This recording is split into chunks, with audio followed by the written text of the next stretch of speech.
Good morning. I want to invite you to open up your copy of God's Word to Hebrews chapter 12. Don't go to chapter. I almost said chapter 7. Maybe that's where God wants us today.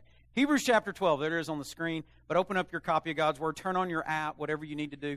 We're going to dive into God's Word. And we're going to be talking about the race, running the race, and the race being a metaphor for life. The Bible uses that a lot of times for a Christian, that the race is sort of describing our life and everything. Before I dive into the background and the passage and everything, I want to tell you guys a story. And I'm going to get my facts mixed up. If you are a fact checker, you're probably going to come to me after the service and tell me, okay, you got that wrong, got that wrong, got that wrong. There's a lot of things I don't know about this, but there's the most important thing I do know. When I was in college, I was flipping channels and came across one of Billy Graham's crusades that he was doing, and I don't know if it was in Russia or in East Germany or Europe, but it was in a country where communism prevailed.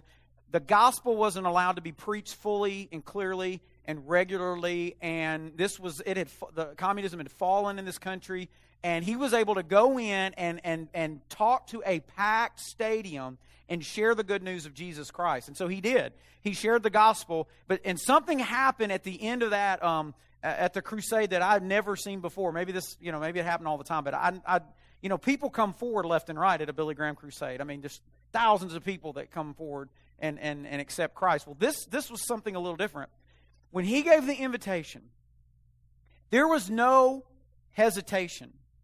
People ran out of the stands as fast as they could go to come forward and receive Christ. They didn't pray about it. They didn't leisurely do it. They bolted. They sprinted. They ran hard. And I remember watching, my tears filling my eyes, and here's what I was thinking the whole time. Brandon, why don't you run that hard and that passionately after Jesus? You say you're a Christian, but why is it that you run after other things that way? You run after, what you're going to be when you grow up and getting good grades and who you're going to marry, and run after all those things that you guys are about to be talking about for the next 4 or 5 years. Some of you 10 years.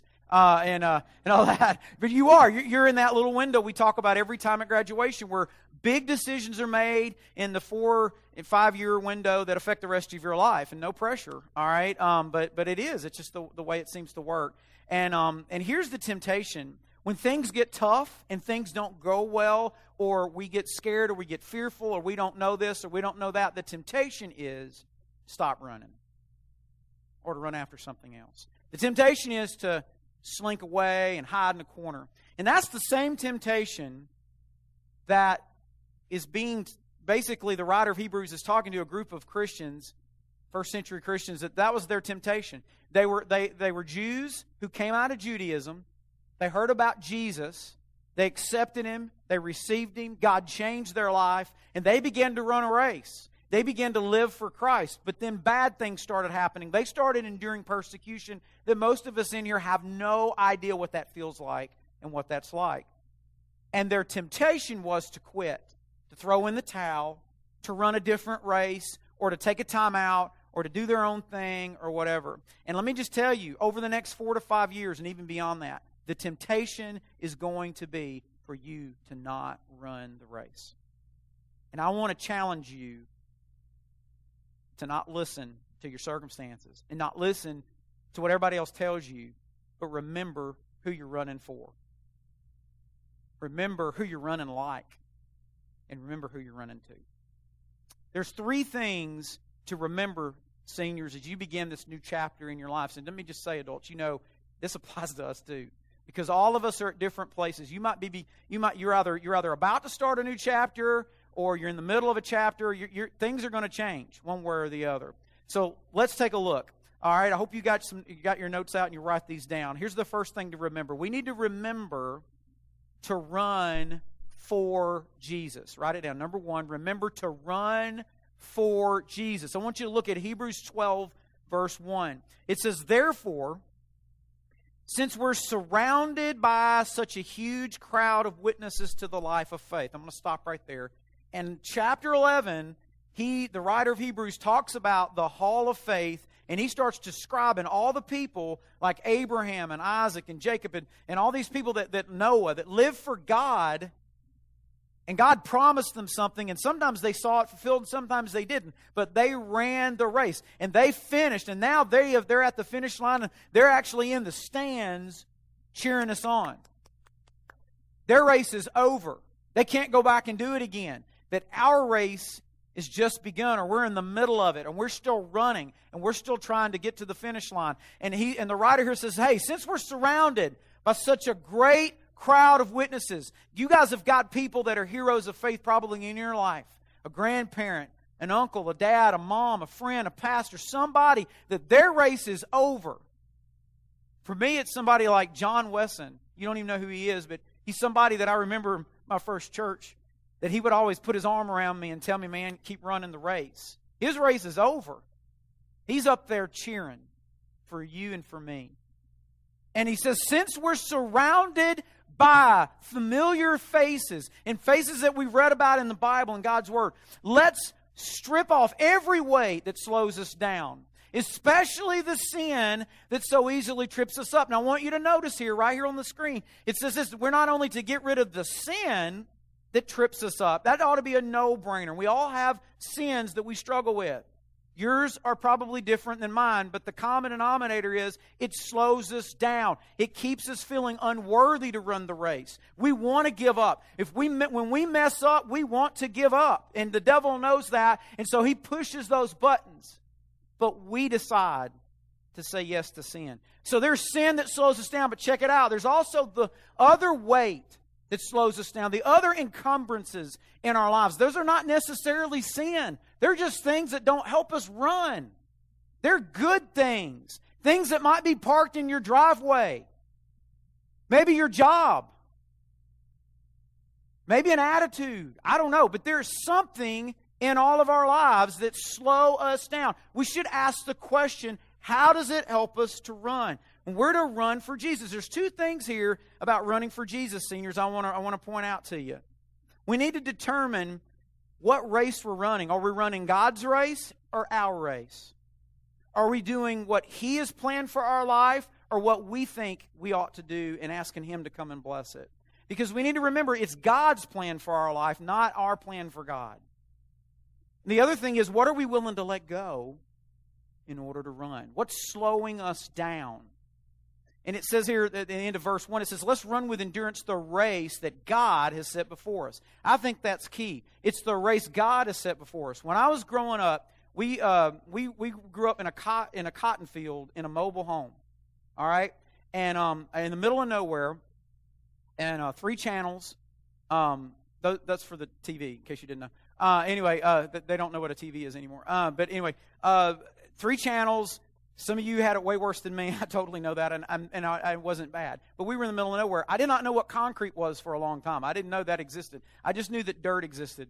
So my dad, when we built our house, my dad promised me as a second grader, he said, Brandon, you're going to have a concrete basketball court where you can play basketball.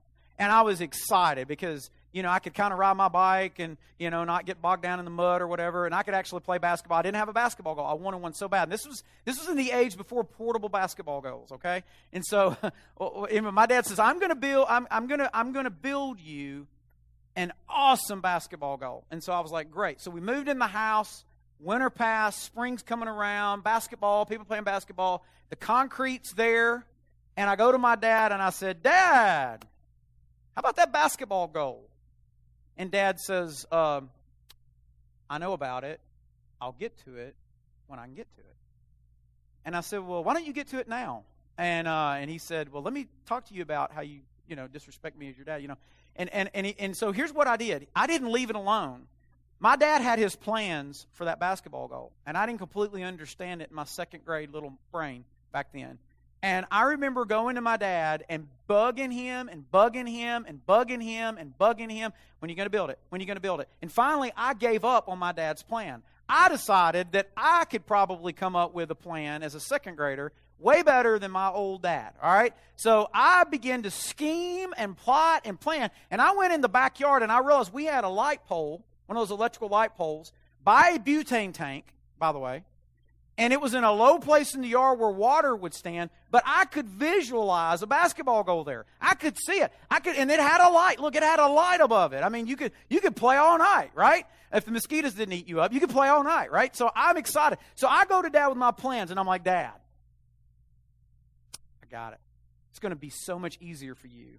All you got to do, don't worry about building the iron thing that the goal's mounted on, the stand. Just mount that on that pole. And my dad says, well, I don't like that because it's in a low place.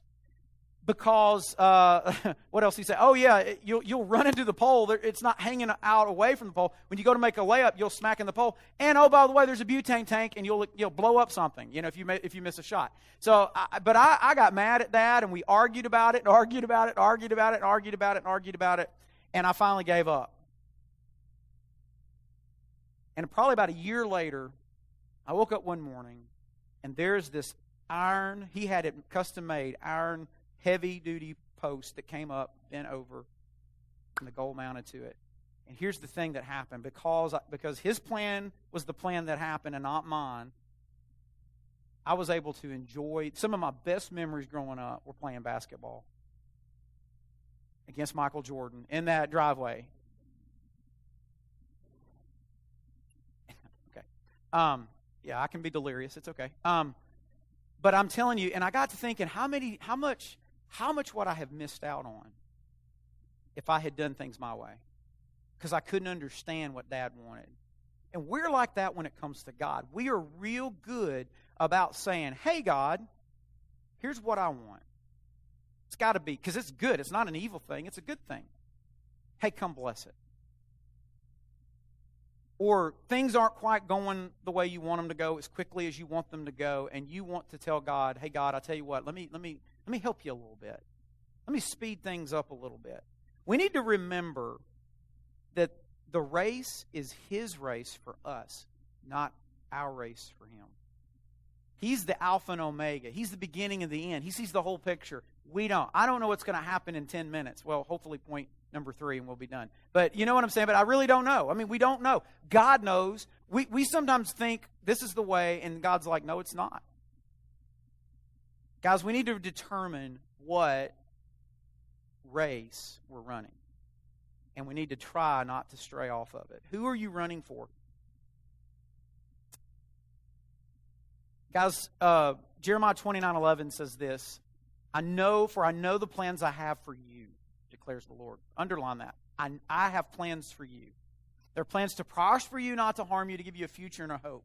Listen, God's plans are not always fun and games. I know that you read that verse out of context and you think, oh, everything's going to be gravy. I'm never going to get sick. I'm never going to get broke. My heart's never going to break. That's not what that says. God's saying, ultimately, the plan for you is good. But sometimes in the middle of the plan, it doesn't feel too good. God's plan doesn't always feel good, which is why people want to stop running. Sometimes we come to church and we measure our faith by our feelings, and that is the wrong measuring stick. Because our feelings can be manipulated, and if we don't feel good, we won't run. In fact, I would say this, as somebody, believe it or not, that tries to run a little bit, the greatest muscle that I use in running is right here. Did you know that? It's mental. A lot of it is mental. Yeah, it's physical. My legs hurt. My heart's beating. I can't breathe. I got a pain in my, whatever. I get that. But I'm telling you, a lot of the battle is here. And we need to be careful that we don't get pulled to the left or to the right. Henry Blackaby, who did the study Experiencing God back in the 90s, I believe, late 80s, early 90s. I went through it. If you've never gone through it, I encourage you to go get it. Go through it. It'll change your life. His big mantra in that series is this, that we need to find out what God is doing and join Him in that process. Instead of coming to God and saying, hey, God, let's do this, we need to go to God and say, God, where are you working? And let me plug into your agenda. Okay? He has a great quote. He says this. He says, if Christians around the world were to suddenly renounce their personal agendas, their life goals, their aspirations, and begin to respond in radical obedience to everything God showed them, the world would be turned upside down. And how do we know this? Because that's what the first century Christians did, and the world's still talking about it. They didn't come to God with their agendas. They came to God and said, what's your agenda? Let me encourage you, students. to do whatever it takes to run his race. It's his race for you, not your race for him. Run for Jesus. That's the second thing here. To not only run for Jesus and his race, but to run like Jesus, because he is your example. Because he actually was born of a virgin, lived on earth for 33 and whatever years, and he died on the cross and rose from the grave, and now he's seated with God. He's run this race. He knows what it's like to have a bad day. He knows what it's like to be misunderstood. He knows what it's like for things just to not go perfectly in one's life. Look at Hebrews 12:2. It says, how do we run this race? We do this. We run the race by keeping our eyes on Jesus. He's the champion who initiates and perfects our faith, and because of the joy awaiting him, he endured the cross, disregarding its shame. See, Jesus starts and finishes and ends our faith, and he is our example. We should run like Jesus. Let me tell you guys a story. This true story. There is such a thing as the Australian Ultra Marathon. Okay, I don't know if they back in the 80s they ran it, because in 1983, the story I'm about to tell you, they ran it. Here's the deal. The Australian Ultra Marathon is 543.7 miles from Sydney to Melbourne. I bet it's hot. Okay, I just have a feeling. I've never been there, but I bet it's not cool and nice. I bet it's excruciating. 543 miles. In 1983, 150 world-class runners showed up for this event at Sydney, where it started. On the day of the race, a toothless 61-year-old potato farmer and sheep herder named Cliff Young approached the registration table wearing overalls and galoshes over his work boots. At first, people thought he was just there to watch the race, but he registered and actually entered the race. Cliff Young had actually grown up on a farm without the benefit of luxuries like horses and four-wheelers and four-wheel drives. So when the storms rolled in, Cliff would have to go out and round up 2,000 sheep over a 2,000-acre farm. And sometimes he had to run after them for 2 to 3 days to get them all rounded up.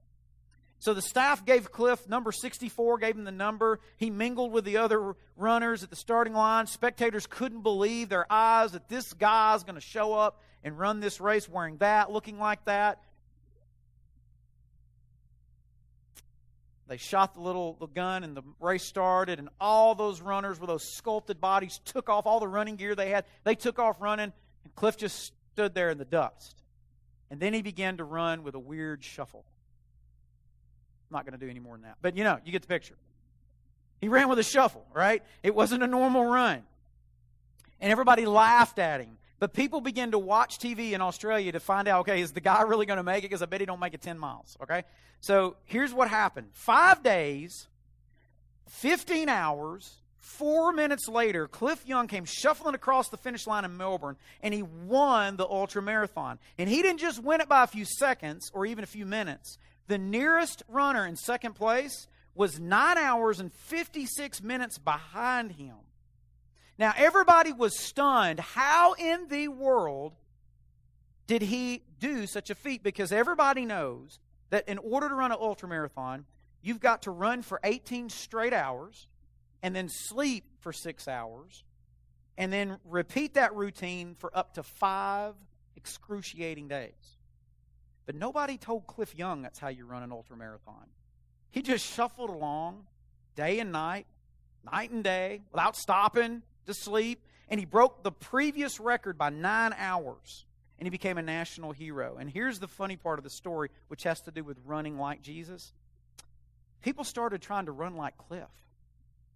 Literally, these people, these professionals, watched how he ran and realized that his odd shuffle was actually more, in some weird way, aerodynamic than a normal run. And they picked it up, and it's now today known as the Young Shuffle.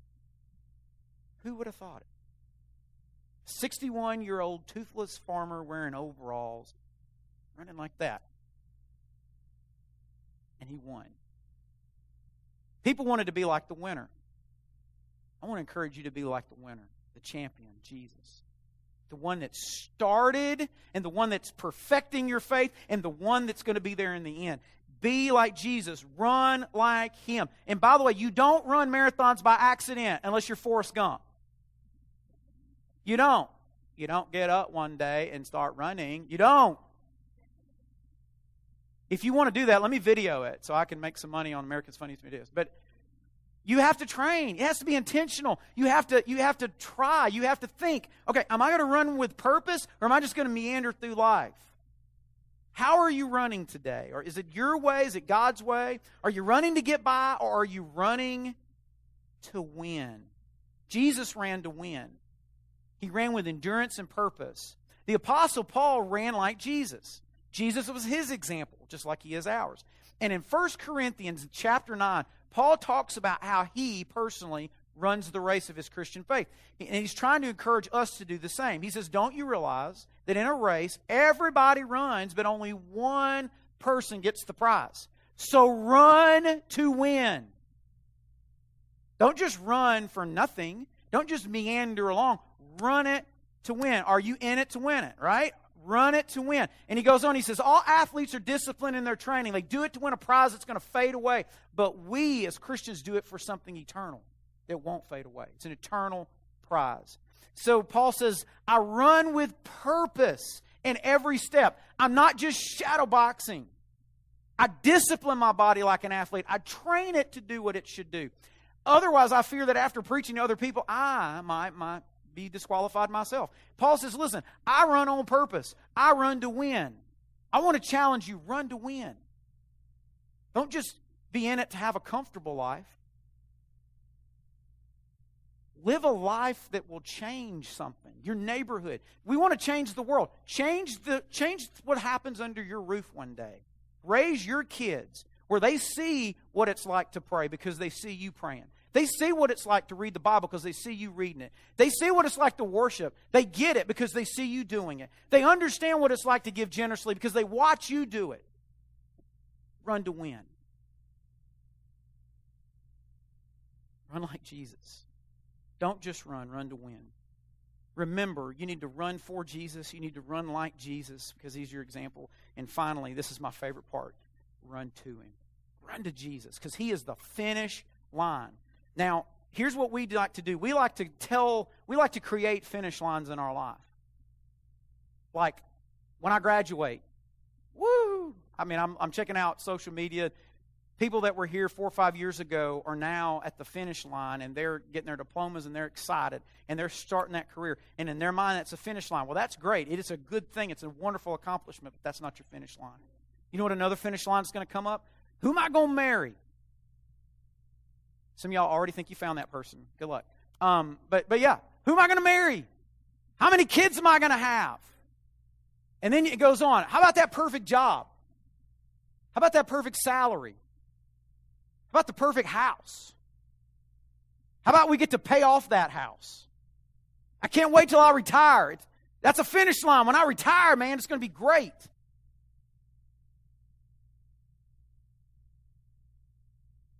I'm going to tell you none of those are finish lines. They can be if you want them to be. If you want to live a life that doesn't make too much of an eternal significance, come up with your own finish line. They're easier to achieve sometimes than running after Jesus. Here's what you already feel this. You're already thinking ahead. Most of you guys don't think 2 weeks ahead. Now you're thinking ahead a little bit more. And here's what happens. What's going to happen in the next 4 years? Do you know it matters, but it doesn't matter? You want to know why? Because who's at the end of the race you're running? I have no idea what's going to happen in the next 10 years. When I look at the news and I pray and I read my Bible and I don't know, it's scary, it's discouraging. I don't know. I don't know how it's all going to end. But then I do know who's at the end, and it's Jesus. And sometimes the thing we need to do is to stop looking at the things we've got to do and start looking at who we're running to. The finish line, Jesus. Look, check it out. It says this in Hebrews chapter 12, verse 3. Now Jesus has finished the race, and he is seated in the place of honor beside God's throne. Jesus is the finish line. He's sitting beside God on the throne room. and he encourages us to think of all the hostility that Jesus endured from sinful people. And then you will not become weary, and you will not give up, and you won't say, I'm tired, I can't do this anymore. You'll run the race. You won't look at your circumstances, you'll look at your champion, and you'll run to him as hard as you can. And the writer says, after all, you've not yet given up your lives in the struggle against sin. Don't settle for easy man-made finish lines. I know a few years ago I signed up for a 5K. I'd never run anything like that before. And I was scared to death because I didn't think I could do a 5K in a car, all right? Downhill with the wind blowing behind me, all right? But I signed up for it, I trained for it, and I ran it, and it was one of the greatest experiences of my life. I'll just be honest with you. And people that run races, you think they're crazy. And they're looking at you going, you're crazy for not... This is the coolest thing ever. When you train and you win and you succeed, it's just a cool thought. And so I remember when I rounded the corner at the end of that race, something happened that I didn't expect. I knew there'd be a finish to the race, but I didn't know how good the finish would be. When I rounded the corner, I look, and there's my wife, and there are my kids, and they're cheering for me. And they're saying, go, Dad! Don't die! I'm like, I'm trying not to, but something happened. I ran so much harder. When I realized there's a finish line and they're at the end of it and there's free bananas, all right, I'm running hard because it's good. Some of you are like, free bananas, I'm running now. I remember thinking after that race, I need to remember who I'm running for. I need to run like Jesus, and I need to remember who's at the end of the finish line. It's him. And I'm going to tell you something. I need to run. I need to give 110%. If I have to crawl across the finish line, I'm going to do it. I need to run. Instead of spending my life running after the wrong things and setting up all these finish lines and these man-made goals that can be good, but they're not eternal necessarily, I need to run because the end determines how you go. The end is everything. Rick Warren has a great quote. He says this, when we look to the world, we get distressed. When we look within, we get depressed. But when we look to God, we find rest. And I know you're thinking, running and rest, that seems a little odd. That doesn't seem restful. But you just got to know, there's nothing like being in the middle of God's will. And you're running and you know you're doing what you're supposed to do.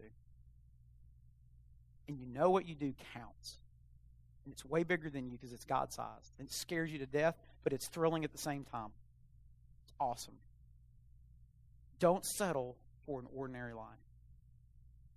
Let God make it extraordinary. He'll do it. You can't. He will. Don't you try to do it because it'll be ordinary. Let Him do it, and it will be incredible and extraordinary. Let me give you a couple of verses about the finish line. Some of you need to hear this today because you may not believe it. No eye, this is 1 Corinthians 2:9, no eye has seen, no ear has heard, no mind has ever imagined what God has prepared for those who love Him.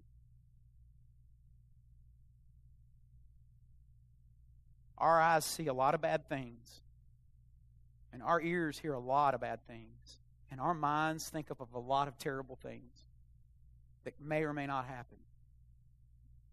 But you need to understand that when we cross that finish line, we'll look back and go, wow, life was but a dream, wasn't it? That was horrible, but this is so much better. I should have run harder. And then Revelation 21:4, man, this is such a personal verse for me. I hope it is for you. Some people want to know, why do we have to have a personal relationship with Jesus? Because Jesus wants a personal relationship with you. Jesus isn't a shotgun. He's more of a rifle. He wants to, listen, He's not just trying to save everybody. He's wanting to save you. Specifically. By name. God is big enough to know your problems. And He's big enough to handle them. And when you cross the finish line, He's going to personally wipe away every tear from your eye. And there's not going to be any more death or sorrow or crying or pain, all these things are going to be gone. And I love the last word, forever. See, we can sometimes take away the sorrow and the crying and the pain, sometimes in good ways and sometimes not in not so good ways in this life, but they come back. Not after we cross the finish line. They don't come back. We need to remember that you're running, students, towards Him. Keep running toward Jesus. Don't let anybody, anything pull you away from that. Don't sell out. Don't sell short. Run after Him. If it costs you everything, run after Him. I'll tell you guys a story. I'm very hesitant to tell it. I didn't share it in the first service because I didn't have time. But it reminds me of who I need to be. Many of you remember Brother Lex Aker. Remember him from our church. He was Brother Bob's pastor growing up. And I had heard about him through Brother Bob when I first got here. And Brother Bob, just talked about how great he was and loved him and just appreciated him. And so a few years ago, it's been over 10 years, I guess, Brother Lex was a little older back then, obviously, and I don't know all the details, but for one reason or another, Brother Bob, we had a spare office at the time, and Brother Bob said, you can come up here and study, because he would go around and preach, and he's, would come in, and he was right across the office from me. And I am a to-do list maniac, all right? I go into work, and I think about all I got to do, and that can be good, and that can be bad. And I would be in there working on my list, and I would hear a little knock at the door. And I'd see this little old man with a smiling face. He could barely walk. He's smiling real big, and he's, what are you up to today? And my first reaction is, a lot. Leave me alone. All right? I mean, really, I'm just being honest with you. And he knew that. He's not dumb at all. And he says, let me talk to you a minute. And a minute turned into an hour. And I was like, great, this is good. I'm behind schedule. But he started sharing with me stuff. Just about life, about ministry. He smiled all the time. He never said anything negative. He never tried to point out other people's faults. He was just a good, godly man. And that became a regular occurrence. And it actually became something I look forward to. That knock at the door. He'd come in and talk to me, and he would share everything with me. And here's the thing about his story. It wasn't too long after that he passed away. I had no idea the whole time he'd been talking to me that he was suffering from a disease. Because he never said a word about it. He wasn't in there for him. He's in there for me.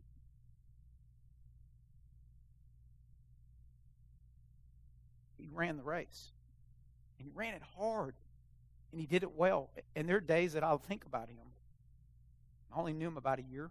I'm not very close. There's some of you way closer to him than me. But here's what I do remember. It felt like I was with Jesus.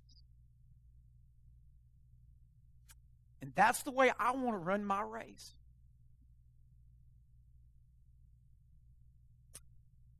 And the devil tries to do everything he can to keep me and you from doing it. I want to challenge you guys to not settle, to run for Jesus. It's His race. His plan is always better than yours. To run like Him. Man, He knows what it feels like to run and to struggle. But also never forget who you're running to. You're running to Him. Finish strong. If you're here this morning and you don't know, you know about Jesus, but you've never really experienced Christ, did you know that you're here because He wants you to experience Him? And Christ is not for the elite, and He's not for people that think they have their act together, because none of us in here do. Christ is for you. And if you're not sure where you stand with Jesus, I want to invite you right now to pray and ask Him to be the Lord of your life. The Bible says that anybody who will call on the name of the Lord will be saved. Anybody is you. No matter how dirty you are or how you feel, He died for you. and He rose from the grave for you. And He is asking you to follow Him. This goes for you guys. This goes for any of us. So let's all do this. Let's all stand up, bow our heads in our hearts. If you're here today and you don't know Christ and you're ready to say yes to Him, I invite you to pray and ask Him to save you.